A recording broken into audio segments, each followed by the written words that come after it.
ഇടതു സർക്കാർ ജില്ലയോട് കാണിക്കുന്ന അവഗണനയ്ക്കെതിരെ മുസ്ലിം ലീഗ് മലപ്പുറം മുനിസിപ്പൽ കമ്മിറ്റി പ്രതിഷേധ സംഗമം സംഘടിപ്പിച്ചു. മലപ്പുറം KSRTC പരിസരത്ത് വെച്ചായിരുന്നു പരിപാടി.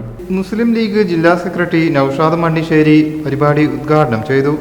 കേരളത്തിലെ ഏറ്റവും അധികം ജനസംഖ്യയുള്ള കേരള ഗവൺമെന്റിന് ഏറ്റവും അധികം നികുതി വരുമാനം നൽകുന്ന, ഒരുപക്ഷെ ഏറ്റവും അധികം വിദേശ നാണ്യം നേടിക്കൊടുക്കുന്ന, പ്രവാസികളുടെ വരുമാനം നേടിക്കൊടുക്കുന്ന സംസ്ഥാന ഗവൺമെന്റിന്റെ തന്നെ സാമ്പത്തികമായ ഒരു ബാക്ക് ബോണായി പ്രവർത്തിക്കുന്ന ജില്ലയാണ് മലപ്പുറം ജില്ലാ ബാങ്കിനെ കേരള ബാങ്കിൽ ലയിപ്പിച്ചുകൊണ്ട് 1800 കോടി രൂപയാണ് ഈ ജില്ലയിലെ സാധാരണക്കാരുടെ നിക്ഷേപം സംസ്ഥാന ഗവൺമെന്റ് ഗവർണർ ഈസ്റ്റേൺ സലീം അധ്യക്ഷനായി.